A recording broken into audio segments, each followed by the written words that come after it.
लखनऊ से इस वक्त की एक बड़ी और महत्वपूर्ण खबर सामने आ रही है, जहां पर राष्ट्रीय हिंदू रक्षा परिषद ने बांग्लादेश में हिंदुओं पर हो रहे अत्याचारों के विरोध में शांतिपूर्ण प्रदर्शन और पुतला दहन किया और मुख्यमंत्री व गृह मंत्री को ज्ञापन भी सौंपा। राष्ट्रीय हिंदू रक्षा परिषद ने शुक्रवार को गांधी प्रतिमा हजरतगंज में आयोजित प्रदर्शन के माध्यम से सरकार को चेतावनी दी। संगठन ने 4 प्रमुख मांगों को लेकर मुख्यमंत्री और गृह मंत्री को ज्ञापन सौंपा। ज्ञापन में बांग्लादेश में हिंदुओं के विरुद्ध हो रही हिंसा पर तत्काल और ठोस कदम उठाने, वहां रह रहे हिंदुओं की सुरक्षा सुनिश्चित कर उन्हें भारत लाने की व्यवस्था करने की मांग की गई। साथ ही भारत में ऐसी घटनाओं की एक बार फिर से पुनरावृत्ति रोकने के लिए जनसंख्या नियंत्रण कानून संसद में पारित कर देश भर में लागू करने की अपील भी कर दी गई है। संगठन ने समान नागरिक संहिता यानी कि यूसीसी को पूरे देश में लागू करने, गौहत्या और गौमांस व्यापार पर पूर्ण प्रतिबंध और धार्मिक स्थलों एवं सनातन परंपराओं के अपमान पर तत्काल रोक लगाने की मांग रखी। राष्ट्रीय महासचिव मुकेश सनातनी ने मीडिया से बात करते हुए कहा कि देश तभी सुरक्षित रह सकता है जब जनसंख्या नियंत्रण कानून लागू हो और जातिगत टिप्पणी करने वालों के खिलाफ रासुका के तहत कार्रवाई लगातार की जाए। उन्होंने कहा कि गौहत्या रोकने के लिए गौवध को मानव वध के स्तर पर लाना जरूरी है। संगठन ने स्पष्ट किया है कि यदि 30 दिन के भीतर ठोस कार्रवाई नहीं हुई तो विधानसभा का घेराव और मार्च 2026 तक व्यापक आंदोलन किया जाएगा। इस कार्यक्रम में राष्ट्रीय महासचिव मुकेश सनातनी, उपाध्यक्ष मनीष सनातनी, कोषाध्यक्ष साधना सनातनी, प्रदेश उपाध्यक्ष ज्योति प्रकाश सनातनी, अनेक जिला मंडल पदाधिकारी उपस्थित रहे। राष्ट्रीय हिंदू रक्षा परिषद ने यह संदेश दिया है कि संगठन की सभी मांगे पूरी होने तक संघर्ष जारी रहेगा। मुकेश जी, आज आप लोगों ने जीपीओ पे धरना प्रदर्शन किया है, क्या उद्देश्य था इस धरना प्रदर्शन का? और आप लोगों ने ज्ञापन भी सौंपा है, तो क्या था उस ज्ञापन में? देखिए, प्रमुख उद्देश्य हमारा ये है कि बांग्लादेश के अंदर जो हिंदुओं के ऊपर लगातार नरसंहार हो रहा है, इसके खिलाफ सरकार की तरफ से कोई ठोस कार्रवाई नहीं की गई है। बातें और बयानबाजी से कल्याण नहीं होने वाला है। एक घटना हुई, टीपू चंद्र दास की घटना हुई, उसके अगले दिन फिर 4-5 परिवारों को जला दिया गया। फिर उसके बाद लगातार ऐसी घटनाओं को देख के हृदय पूरी तरह विदारित हो रखा है और पूरे देश का हिंदू अब चाह रहा है कि बांग्लादेश के खिलाफ कोई ठोस कार्रवाई की जाए।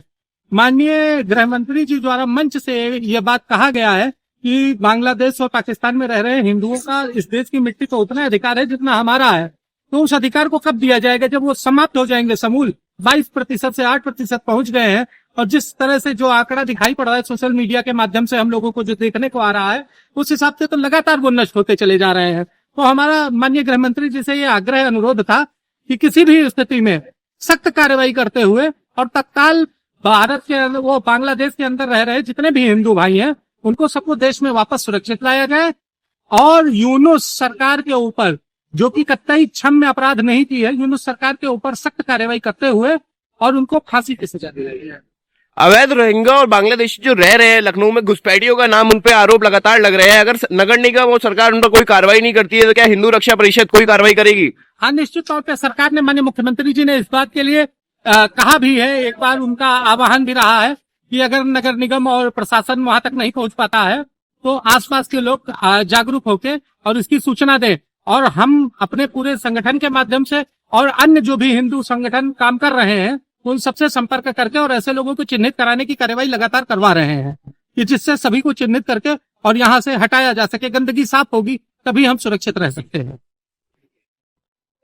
माननीय मुख्यमंत्री जी से मांग रखी थी ज्ञापन देके, उसमें हमारी मांग ये थी कि जो जातिगत टिप्पणी कर रहे हो और हमारे हिंदू देवी देवताओं के खिलाफ अपमानजनक बात कह रहे हो उनके ऊपर राष्ट्र सुरक्षा कानून लगना चाहिए।